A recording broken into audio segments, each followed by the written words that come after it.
físicos que ha traído la nueva era de las nuevas formas de trabajar.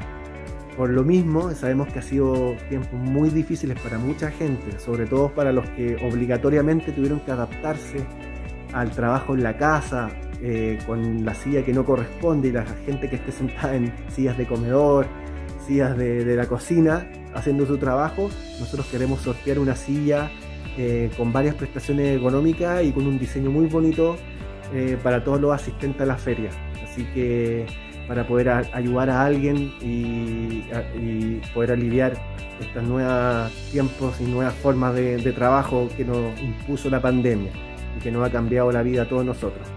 Así que eso, un gran saludo a todos los asistentes y disfruten de las charlas y de los stands que están muy espectaculares y completos con nuestros participantes. Saludos. Buenas tardes a todos os participantes da Imercoff 2021, de Hitador Ergonomics. Tenho o prazer de estar participando deste evento. Somos uma empresa dedicada à ergonomia desde o ano de 2006. Somos fabricantes e produzimos elementos para soluções ergonômicas.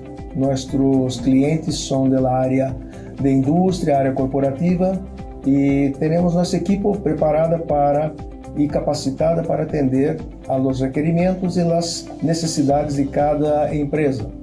É um prazer novamente estar junto com vocês e los invito a se inscrever em las charlas que vão ocorrer para participar dos sorteios de alguns elementos ergonômicos, inclusive sillas, e deixo essa invitação a todos. Um prazer novamente, um grande abraço e sucesso ao evento.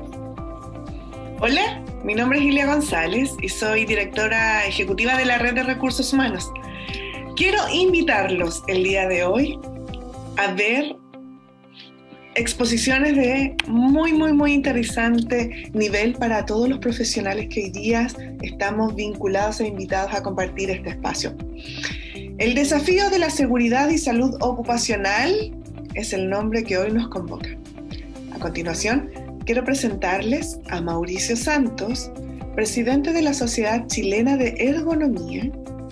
También nos acompaña Alejandro Valdebenito, presidente del Colegio de Expertos en Prevención de Riesgos AG, y la participación de nuestro querido doctor Andrés Puche, presidente de la Sociedad Chilena de Psicología del Trabajo y las organizaciones también conocida como CHIPTO. Así es que están cordialmente invitados a disfrutar de esta jornada. Nos vemos.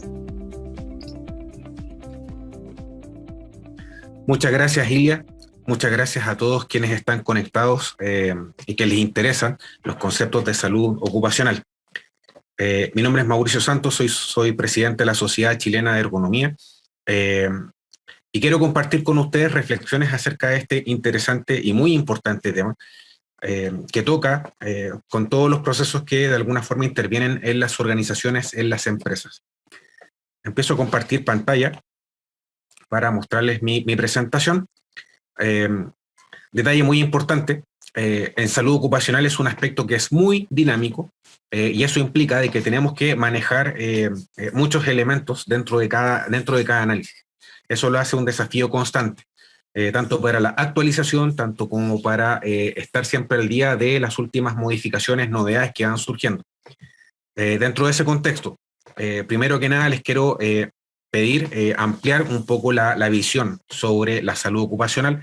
Probablemente muchos de ustedes la han escuchado acerca de temas de calificación, de casos, de rechazos, de algún trabajador que a lo mejor se quiere pasar de listo. Aquí hay varios elementos que están inmersos dentro de este tema y que es muy importante que nosotros tengamos en cuenta de que hay que entenderlo como un sistema y como tal nosotros deberíamos tener en consideración varios elementos presentes ahí. Así es que la primera invitación es ampliar un poco el paradigma. Vamos a hablar del mismo fenómeno, a lo mejor ustedes lo han escuchado de otra forma, con otros conceptos. Aquí quiero profundizar para ampliar un poco, para que comprendan cuál es la visión que nosotros vamos a tener desde la Sociedad Chilena de Ergonomía y cuál es el aporte, el tremendo aporte que se puede generar desde áreas como recursos humanos, administrativos y otros elementos que de alguna forma tienen que ver con quienes dirigen las organizaciones y los estilos directivos.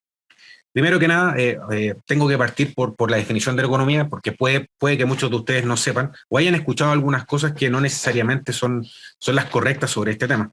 Esta es una definición de la Asociación Internacional de Ergonomía y considera en específico que es una disciplina científica que se ocupa de la comprensión fundamental de la interacción entre las personas, los seres humanos y otros componentes del sistema. Eso puede ser frente a un computador, en un puesto de trabajo administrativo en teletrabajo, como también puede ser un trabajador dentro de una cabina, dentro de un equipo, dentro de una faena minera.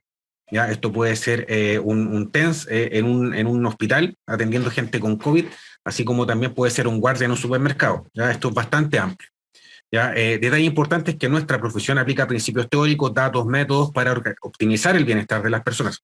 Ese es un tema fundamental, optimizar el bienestar de las personas. Y a la vez considera el rendimiento global del sistema. Así que cuando se consigue uno, se consigue el otro, y eso también permite de alguna forma que esto sea, permita optimizar desempeño, de alguna forma todos los niveles de rendimiento de las organizaciones. Ahora, otro aspecto importante que plantea esta definición es que también define quién lo hace, que son los ergónomos. Y estos ergónomos contribuyen a la planificación, evaluación, concepción, evaluación. Detalle importante, esto no es hacer una evaluación de un informe de una visita de 20 minutos, entregamos el informe con colores en rojo. No, la ergonomía puede hacer intervención en diferentes fases de la organización de la producción y de la administración de los procesos. Y por eso planteo que en este segundo párrafo habla de esto, de la interacción con la evaluación, con la concepción de los sistemas, incluso antes de que se construyan. Eso es ergonomía preventiva, de concepción de puestos de trabajo, que es mucho más interesante porque podemos hacer la evaluación de riesgos ergonómicos antes de que se contraten a las personas. Entonces, el enfoque es mucho más amplio. ¿Ya? Pero quiero terminar aquí con otro detalle, y aquí lo quiero ir destacando, que tiene que ver, insisto, partimos con esto de el bienestar de las personas y el rendimiento global del sistema, objetivo muy importante que la ergonomía cumple. Pero el segundo, que es muy relevante, es que lo estamos haciendo para hacerlo compatible con las necesidades, capacidades y limitaciones de las personas. Sí, limitaciones. Fíjense que la definición es del año 2000. Y sí, esto nos permite opinar técnicamente, colaborar con la ley de inclusión. Porque eso técnicamente es una adaptación de una persona en condición de discapacidad en la cual nosotros podemos de alguna forma ayudar y colaborar con el ajuste razonable o con el ajuste necesario, según el foco que le quieran dar, sobre este tema. Así es que el concepto es bastante más amplio y por lo mismo me gusta siempre partir ampliando el paradigma porque hay muchas personas que han escuchado ergonomía acerca del concepto de las pausas activas. Y aquí quiero ser súper honesto y súper directo, las pausas y el ejercicio no es ergonomía. Ya, por favor, ese es un mal concepto que tienen las personas que poco saben del tema. Aquí hay empresas que venden el servicio de pausa y un montón de cosas por el estilo. El ejercicio es necesario, hay que promoverlo. Súper bien ahí. El problema es que eso no es ergonomía. Muchas veces se propone como una solución para mitigar riesgos ergonómicos, pero no tiene nada que ver. ¿Por qué? Porque la ergonomía tiene que, como una ingeniería, tiene que resolver las condiciones que de alguna forma generan este riesgo. ¿Ya? Y el ejercicio es repartir aspirina. No resuelve el problema. La gente se siente mejor, sí, pero eso es calidad de vida. No es una solución o una mitigación que tiene que ver con ergonomía. Y eso en el concepto de salud ocupacional es muy preciso y es muy directo. Hace años atrás, cuando empezó a surgir la ley de manejo manual de carga, año 2006 más o menos, le dieron con el ejercicio fuerte. ¿Ya? Año 2011, año 2012 sale la norma de trastornos musculoesqueléticos relacionados al trabajo y lo primero que dijo, el ejercicio no sirve. Es más, incluso en algunos casos puede ser un factor de riesgo más. Depende del tipo de ejercicio, depende del tipo de deporte que las personas desarrollen. Así que tengo que sacar y ampliar el paradigma, limpiar un poco eso, porque muchas veces llegan y nos dicen, no, pero es que hacemos ejercicio, les conseguimos un pase a un gimnasio en alguna parte y solucionar el problema. No, esto no tiene que ver con el tema, ¿de acuerdo? Así que muy importante ahí. Cuando me preguntan qué es ergonomía, me gusta mostrar este diagrama porque tiene mucho de muchas cosas, ¿ya? Un poco de muchas cosas. Y en ese sentido, por ejemplo, quiero destacar que aparecen conceptos como la fisiología del trabajo, lo que para nuestro foco tiene que ver con el turno, tiene que ver con la rotación del turno, con el descanso que el trabajador tiene, dentro de otros periodos donde no está dentro del concepto de empleo, no está en el puesto de trabajo en sí, pero cómo descansa o cómo de alguna forma tiene esos procesos, lo importante es cómo llega al otro día, al tercer día, al tercer, al cuarto día, y eso también genera condiciones de riesgo importantes. Tenemos temas antropométricos. Hace años atrás, no tantos tampoco, yo me acuerdo que en ciertos puestos de trabajo que yo iba a evaluar, La condición era una, y hoy día hay haitianos, hoy día tenemos migrantes con formatos y antropometrías distintas, y eso también va de alguna forma a modificar las evaluaciones y las condiciones de riesgo que nosotros podemos evaluar. Quiero destacar ahí abajo el concepto biomecánica, porque todo lo que las personas pueden relacionar hacia ergonomía tiene que ver con temas musculoesqueléticos derivados de la biomecánica, la tendinitis. Pero fíjense que hay un montón de otros factores que también se pueden integrar dentro del concepto de ergonomía. ¿Ya? Por eso hay que ampliar este concepto. ¿Cómo lo trabajamos en Chile en general? Nosotros en un puesto de trabajo, que es donde las personas desempeñan su función, vamos a tener diferentes normativas, que son estos círculos de colores que están aquí arriba. En rojo, la ley de manejo manual de carga, por todos conocida, la 20.949, que limita la carga máxima humana en 25 kilos para hombres, ¿cierto? Está la norma de trastornos musculoesqueléticos relacionados al trabajo en extremidades superiores, la norma de TEMER, ya que es una norma MinSal del Ministerio de Salud. Manejo manual de carga depende de la Dirección del Trabajo, MinSal del Ministerio de Salud. ¿Ya? Son focos distintos y eso también marca una diferencia importante. Y por ahí arriba debiesen conectarse, pero no lo hacen, con esta normativa de factores, protocolo MinSal también de factores psicosociales. ¿Ya? Si se fijan, todo lo que está en verde son círculos de temas que son relevantes en un puesto de trabajo, en unos más, en otros menos, pero que deberían tener normativa también. Y esto debería estar integrado, no está, no lo hacen. ¿Ya? Nosotros deberíamos tener, por ejemplo, un protocolo de fatiga, porque tiene que ver mucho con la accidentabilidad, un detalle importante. Si el puesto de trabajo tiene la probabilidad de generar mayor fatiga fisiológica, no la fatiga de hambre, sino quizás fatiga de que el cuerpo está cansado, que no responde como tal, bueno, a mayor fatiga aumentan las condiciones de accidentabilidad, porque el cuerpo no responde igual, independiente que el trabajador tenga experiencia, tenga todos los cursos que tú quieras, en ese minuto el cuerpo no responde igual. Y eso genera condiciones latentes de riesgo. ¿Ya? Por tanto, para mí la fatiga debería tener un protocolo. La carga mental también, la vibración. O sea, son factores que de alguna forma nosotros podemos observar que a futuro van a seguir generando otros indicadores y otros protocolos para poderlos gestionar. Hoy día, ¿qué es lo que tenemos? Principalmente manejo manual de carga, TEMER y psicosocial. Pero por su cuenta, por separado. Ya en la última modificación de la guía técnica de manejo manual de carga, ya empiezan a conversar TEMER con manejo manual de carga. Y eso es muy bueno, porque lo que no hacen los ministerios o las reparticiones en sus normativas, lo está haciendo de alguna forma las guías técnicas y la parte aplicada. Así que muy bien ahí. ¿Qué otro detalle interesante puedo plantear? Que son enfoques distintos. Lo que busca TEMER es repetitividad, lo que busca manejo manual de carga es carga. Entonces puede pasar, y pasa con mucha frecuencia, que una normativa deja en riesgo verde la evaluación del riesgo y en el otro caso la deja en rojo. ¿Ya? No es que esté bien o mal, buscan objetivos distintos, son perspectivas distintas. Yo generalmente siempre recomiendo aplicar ambas, ¿ya? Para que tengamos de alguna forma, de manera complementaria, ambas metodologías.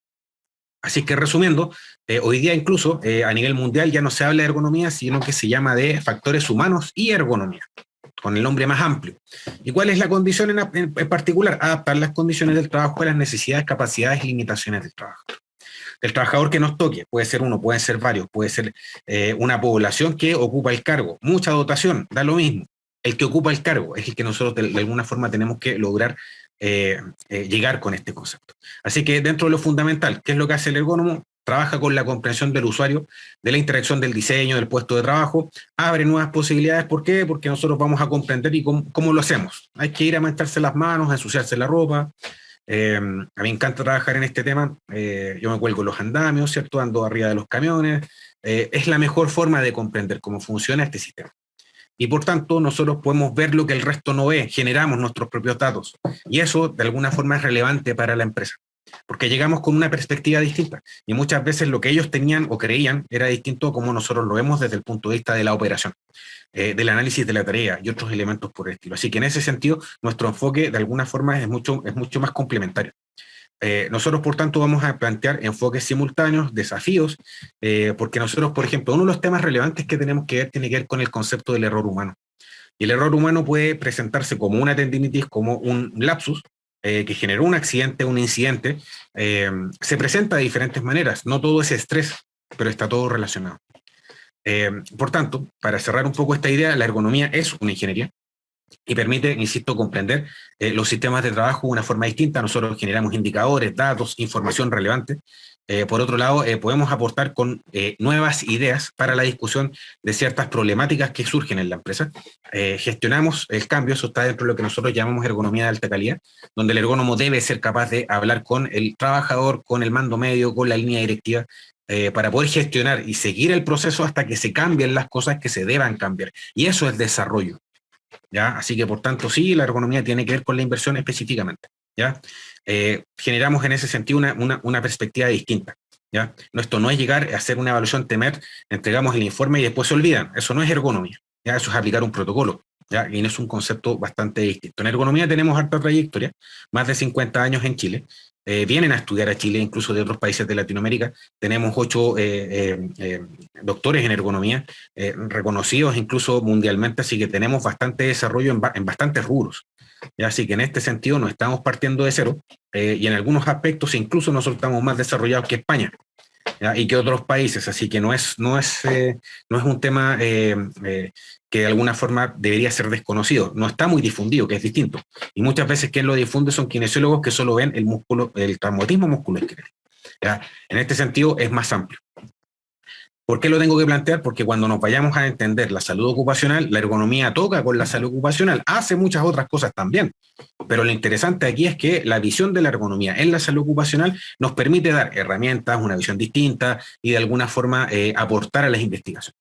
Así que en ese sentido hay normativas que hablan de ergonomía, insisto, hay leyes, hay decretos supremos, normas MinSal, circulares de la suceso, hay otras que tienen referencias, por ejemplo, el Instituto de Salud Pública, que es una referencia y que también tiene un departamento de ergonomía que también genera normativas sobre este tema. Tenemos normas del Instituto Nacional de Normalización, así que en ese aspecto tenemos bastantes herramientas para poder aplicar ergonomía, no solamente TEMER, no solamente manejo manual de carga, no solamente la enfermedad profesional.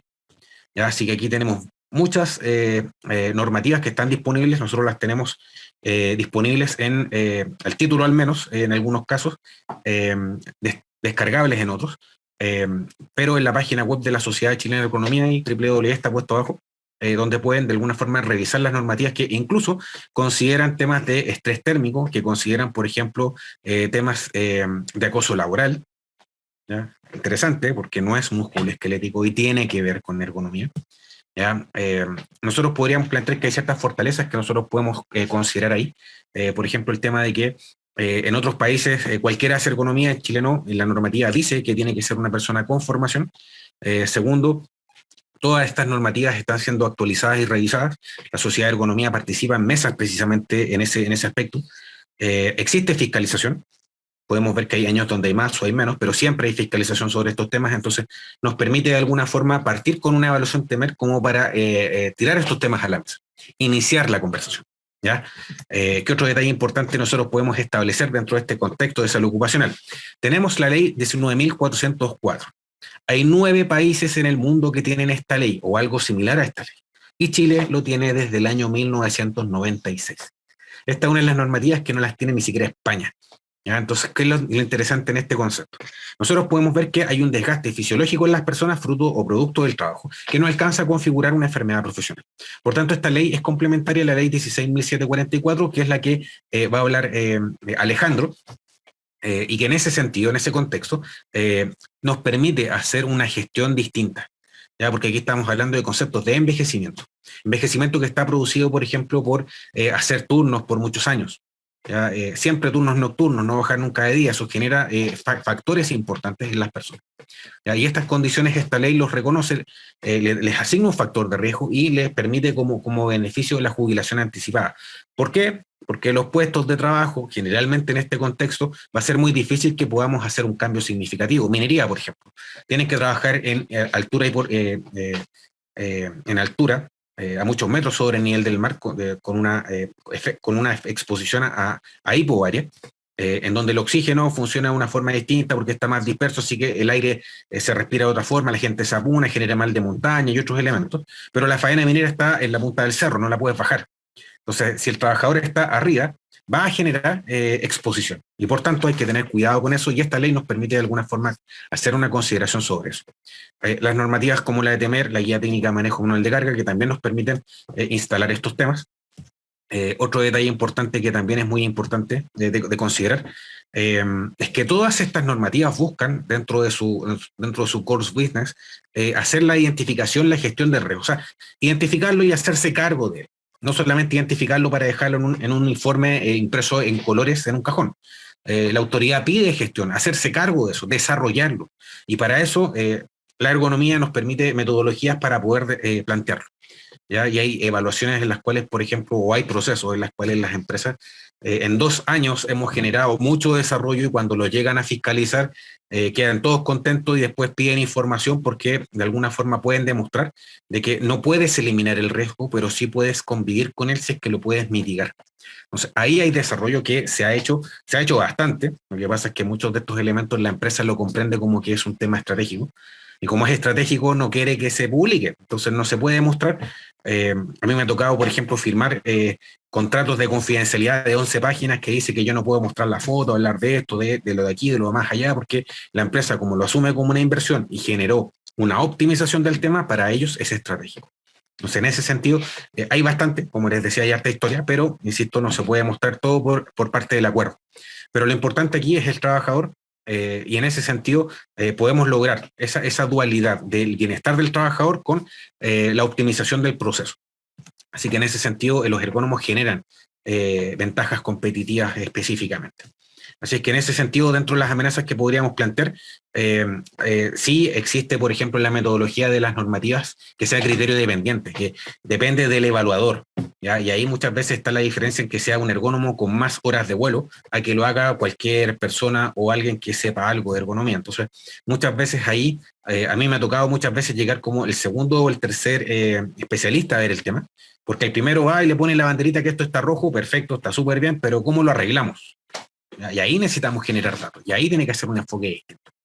La autoridad de repente en la fiscalización, por ejemplo, puede cuestionar algunas cosas. ¿Por qué? Porque hoy día los fiscalizadores los mandaron a estudiar ergonomía, los mandaron a estudiar higiene, entonces ya saben un poco más.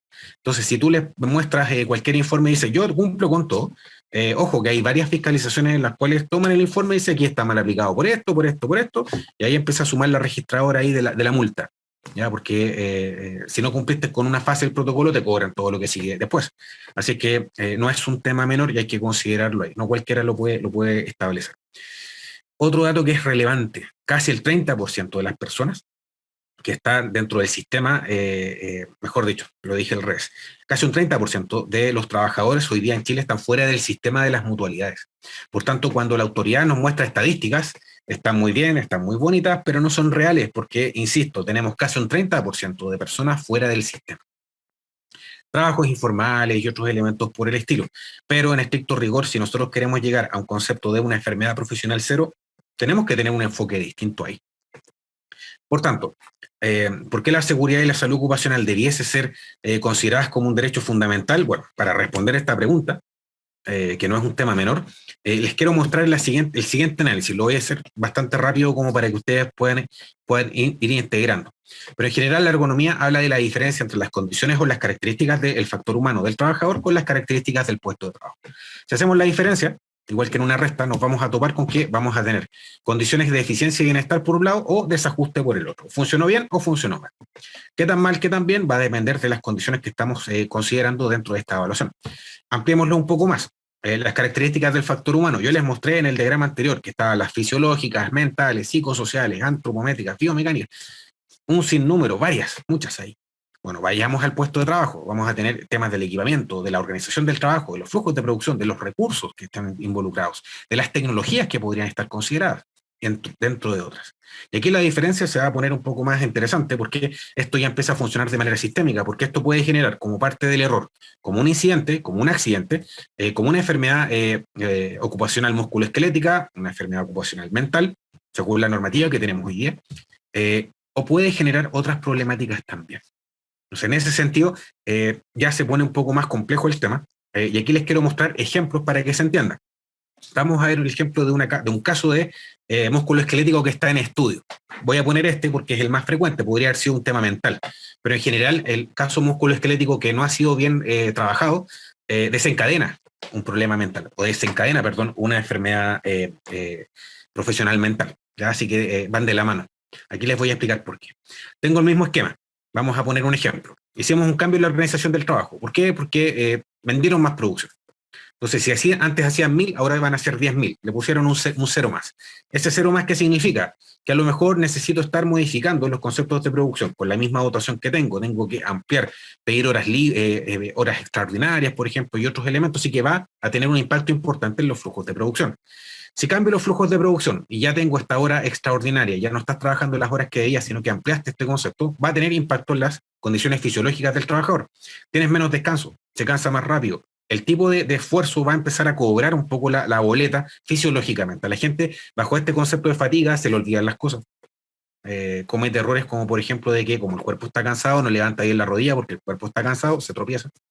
O sea, aquí hay varios incidentes que se pueden ir generando. Entonces, estas condiciones fisiológicas va a pasar luego a ser una condición psicosocial, porque no te ven en la casa. O sea, en ese sentido, si te fijas, un elemento arrastra el otro, el siguiente y el siguiente. Entonces, en ese sentido, podríamos decir que tengo las condiciones para un incidente. Se tropieza saliendo de la empresa. Se queda dormido de vuelta de la casa y choca. Entonces, tengo una relación ahí. No sé si se entiende. Podríamos ver que también podría generar una condición musculoesquelética, porque el reposo, el descanso del esfuerzo no es el suficiente. Entonces, llega cansado el otro día. Entonces, podría ser, sí, se podría generar. Y esto también, como tengo factores psicosociales, porque llegas tarde a la casa, no te ven, etcétera, etcétera, empieza a generar también condiciones y roces dentro del trabajador y su familia, su entorno, y también entre los trabajadores. La gente está como de alguna forma mucho más sensible en ese sentido. Así que también podríamos tener ese impacto si es que no está bien planteado. Ahora, veamos un poco este concepto. Si yo llego y veo que la organización del trabajo cambió los flujos de producción y que esto de alguna forma generó esta condición fisiológica, y que los flujos de producción modificó estos conceptos psicosociales, esta dinámica entre fisiológico y psicosocial hoy día se evalúan por protocolos distintos. Entonces, si la condición fisiológica generó una tendinitis, van a mirar la tendinitis. Y van a decir, bueno, ¿qué hizo el trabajador que generó la tendinitis? Que era repetitividad, mucha fuerza. Sí, pero si se fijan, hay que tirar el hilo para ver que la condición es una condición distinta, que es transversal a la organización, a la administración de la organización. Y en el caso de psicosocial, lo mismo. Entonces, en ese sentido, ¿por qué lo quiero plantear de esta manera? Porque es un sistema. Si yo no lo entiendo como un sistema, no estoy llegando con la solución donde debo. Y eso pasa mucho hoy día en el formato de cómo se gestiona estos casos de salud ocupacional. ¿Por qué? Porque si alguien hace una denuncia musculoesquelética, llega un terapeuta, un kinesiólogo a mirar qué fue el movimiento que hizo para hacer su informe, para poder justificar si la condición era musculoesquelética o no. En este caso estoy validando de que es un tema que tiene que ver por un desgaste, por una mala organización del trabajo. Y si fue psicosocial, bueno, llega el psicólogo, hace la entrevista, bueno, ¿quién te miró feo? No, no es eso. No es eso, esto es sistémico. Hay personas que cuando tienen una enfermedad profesional musculoesquelética, de alguna forma pierden su calidad de vida. ¿Por qué? Porque son enfermedades que son crónicas. Una vez que se generan, se presentan, son crónicas y no se van con nada. Pueden cambiar el diagnóstico, pueden agravarse. ¿Ya? Y en ese sentido hay personas que, yo he visto casos de 40, 43 años, con una epicondilitis por desgaste, vale decir que la articulación, el tendón, la inserción del tendón ya se desgastó, eso no lo puedo, en una cirugía nunca queda bien, va a generar dolor igual, pierde fuerza, por tanto pierde funcionalidad, y esta persona tomaba el celular y le dolía. Hay personas que tienen síndrome de túnel carpiano, que después de las cirugías no son capaces de abrir la llave del baño o de abrir el tirador de la puerta. Entonces empieza a limitar bastante. Y con 40 años, mirando el desarrollo de los hijos, todas las cosas pendientes que hay ahí, surgen dos consecuencias muy importantes. ¿Ya? Una de ellas es la demanda, que puede ser orientada por lucro cesante, porque el trabajador ya no puede desempeñar las funciones para las cuales está preparado. Y segundo, el daño moral. Así que entre las dos es un poco menos de 700 millones la demanda, por caso, por trabajador. Entonces aquí la cosa ya empieza a ser distinta, y por eso aquí lo ideal, lo principal es ser preventivo. ¿Ya? Y ese enfoque es el que de alguna forma nosotros tenemos que ver cuando estamos orientados hacia temas de salud y seguridad ocupacional. Entonces, en ese sentido, si nosotros miramos las estadísticas de este año que presentó la Suceso, la Superintendencia de Seguridad Social, que hay un cambio importante. Primero que nada, consideró el COVID como una enfermedad profesional. ¿Ya? Así que ahora vamos a tener que considerarla como un protocolo más. Y segundo, las que estoy destacando aquí, que tienen que ver con la salud mental y la musculoesquelética, lo que está en este marco rojo, si se fijan, tienen un porcentaje muy menor. O sea, casi todo está considerado como casos no laborales, no están reconocidos como una enfermedad profesional. Y los pocos casos que están ahí, fíjense, un 6%, un 20%. Quiero ser honesto en este sentido.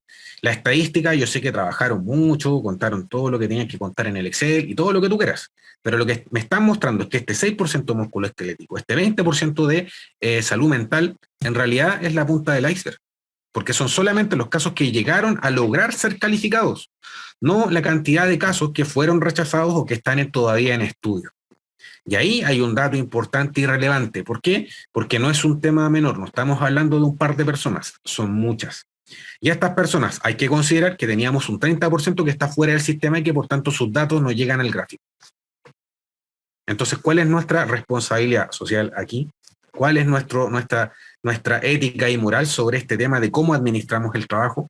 ¿Qué va a pasar con estos trabajadores que son altamente especializados y que una vez que ya tienen esta enfermedad profesional ya no son capaces de desarrollar sus funciones? Hay que volver a preparar gente nueva. ¿Y cuánto dura? ¿Cuánto dura un enferrador? ¿Cuánto dura, por ejemplo, un operador de maquinaria pesada? O sea, cuando nosotros analizamos este tema, generalmente las empresas, los ingenieros de producción lo entienden bien cuando compras una maquinaria y el fabricante dice, bueno, ¿cuánto dura? Hágale tal mantenimiento, si se rompe esto, haga esto otro, si no me llama. Bueno, y en las personas también, obviamente que si tú le das una sobrecarga en ciertas tareas, se rompe la máquina, no le va a pasar algo al trabajador. Entonces aquí el foco debe ser distinto. Primero que nada tiene que ser preventivo y segundo, tenemos que de alguna forma tratar de contener, de gestionar esta enfermedad, mitigar las condiciones para que de alguna forma la vida laboral del trabajador sea más extensa. Pero también es necesario ir preparando a las personas para que la exposición no sea siempre la misma. Hay personas que pueden estar 20 años haciendo lo mismo. Y ahí es cosa de tiempo que en algún minuto vaya cayendo la gota hasta que rebalse el vaso.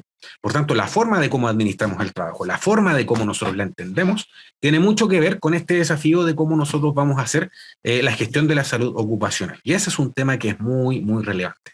En salud ocupacional los límites están claramente establecidos porque son científicos. Hay suficientes casos de enfermos para poder saber cuál fue la causa. El trabajador se enferma según como yo lo estoy exponiendo. Y para eso están las áreas de higiene, de salud ocupacional. Lo importante en este sentido es que el concepto de enfermedad profesional, el concepto de esta enfermedad laboral, no solamente va a ser musculoesquelética, sino que tiene diferentes elementos, hay dermatológicas, audiológicas, respiratorias, químicas. Entonces no es solamente un tema de que sea estrés, y por eso es importante tomarlo en consideración de que el enfoque tiene que ser sistémico, ¿ya? Porque a veces se expresa de una forma, pero la causa está en otra. Y por eso es tan importante ser realista. Lo que nos están mostrando es solamente la punta del iceberg, no la cantidad de casos que quedaron en el proceso. No todos se denuncian y hay trabajadores que están acumulando condiciones de factor de riesgo y que de alguna forma van agravando la condición de su salud en ese sentido. Bajo ese concepto y bajo esa premisa, que es un aspecto ya como principal desafío que tenemos que contemplar, la Sociedad Chilena de Ergonomía ha establecido este rol de instalar estos elementos dentro de la discusión.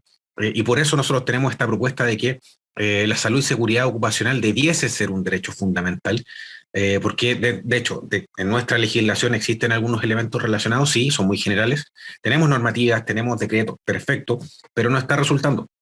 ¿Y por qué no está resultando? Es lo que de alguna forma tiene que ver con la importancia que le damos a este concepto.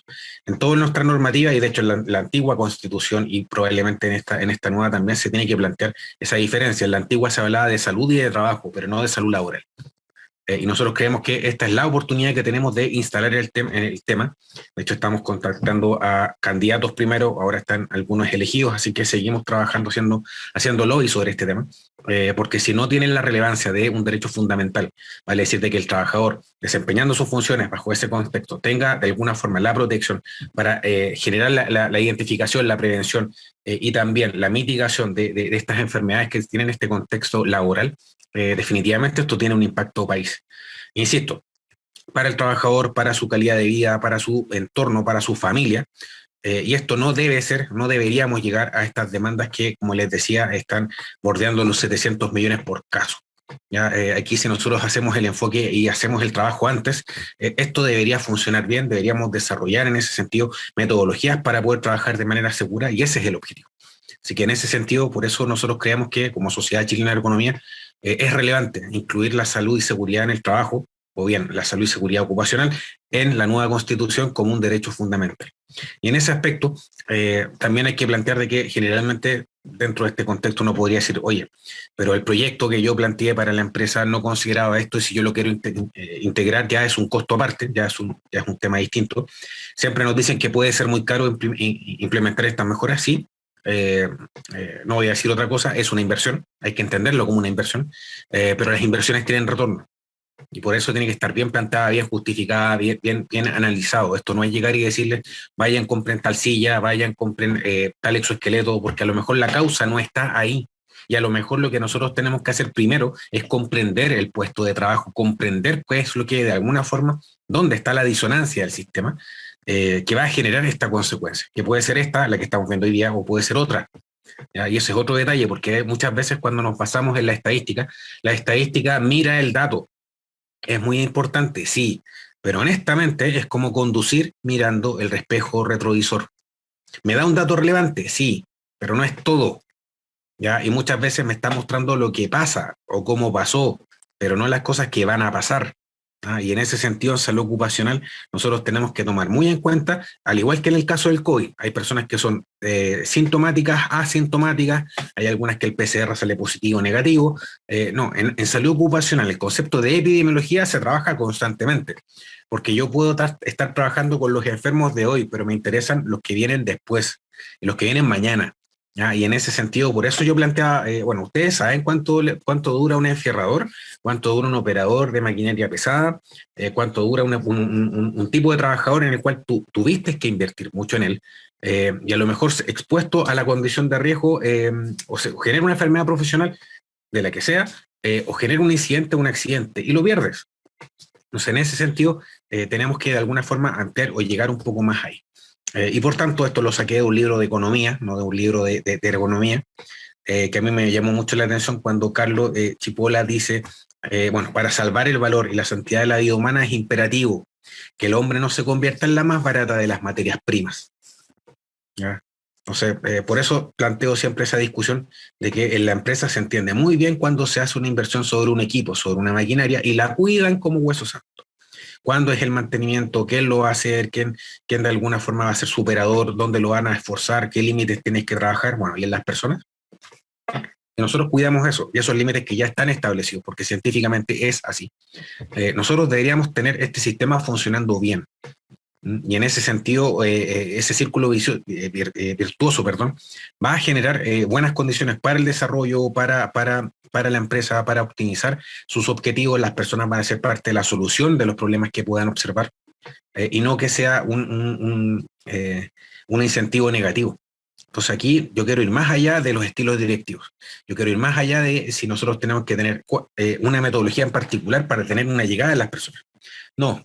La ergonomía ya es participativa y la ergonomía ya nos permite unir, investigar y comprender qué es lo que realmente pasa para poder poner y plantear una solución que sea significativa, pero siempre buscando esta dualidad entre el bienestar de los trabajadores y la eficiencia en el sistema o en la empresa. Así que aquí yo los invito a ampliar el paradigma, a no mirarnos el ombligo. Las estadísticas son interesantes, pero como el rinoceronte, si yo me quedo en las estadísticas, voy a mirar el cuerno del rinoceronte y lo voy a ver en todos lados, y tenemos que ver que hay un mundo más allá de ahí que a lo mejor no me están mostrando lo que está debajo del agua del iceberg, y que es necesario de alguna forma darle la relevancia necesaria.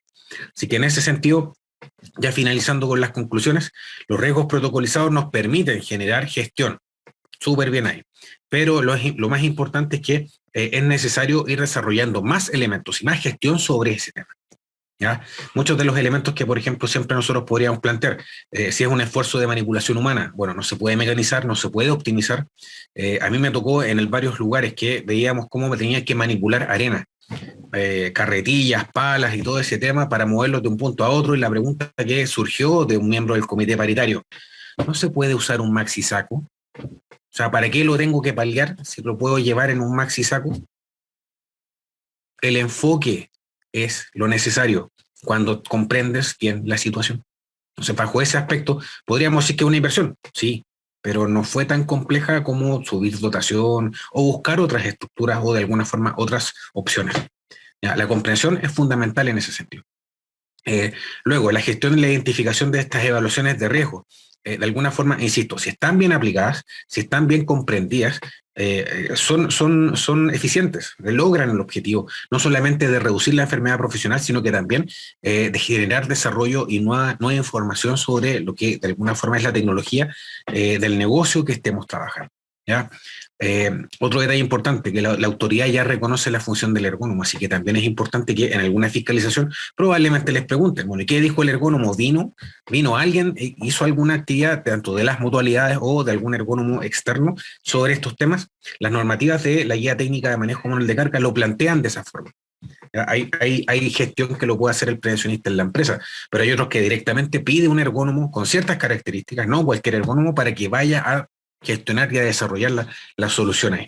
Así que bajo ese aspecto, en ergonomía tenemos muchas metodologías, tenemos muchas herramientas, así que no necesariamente nos tenemos que enfocar en una específicamente, ¿ya? Porque si no nos quedaríamos con las ventajas y limitaciones de ella.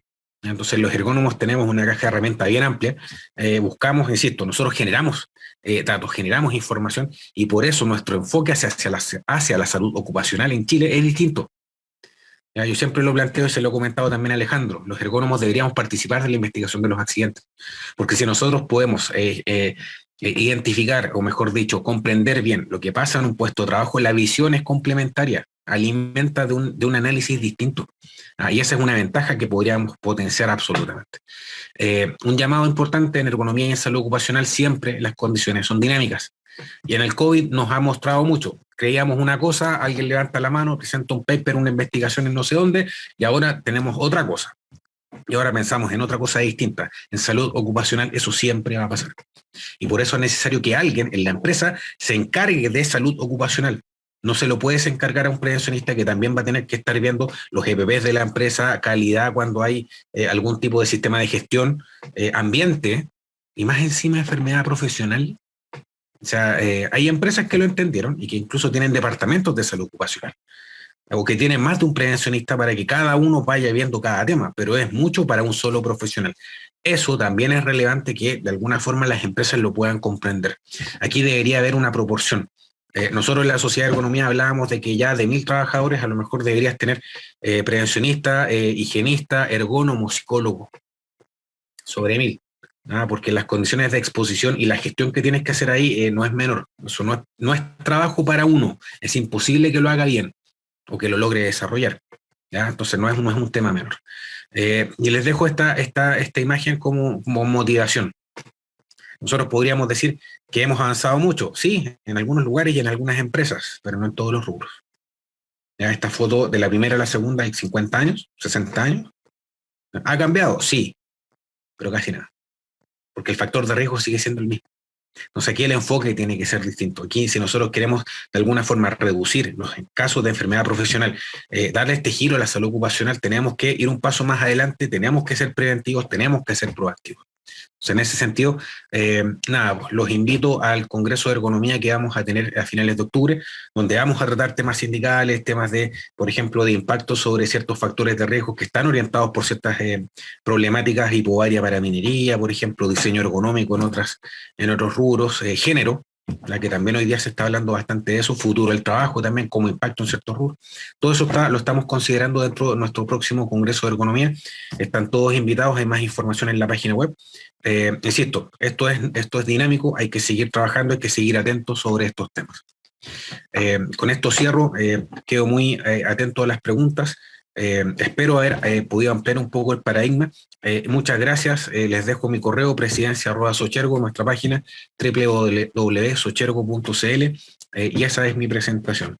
Muchas gracias por la invitación, y aquí quedo atento, Ilia.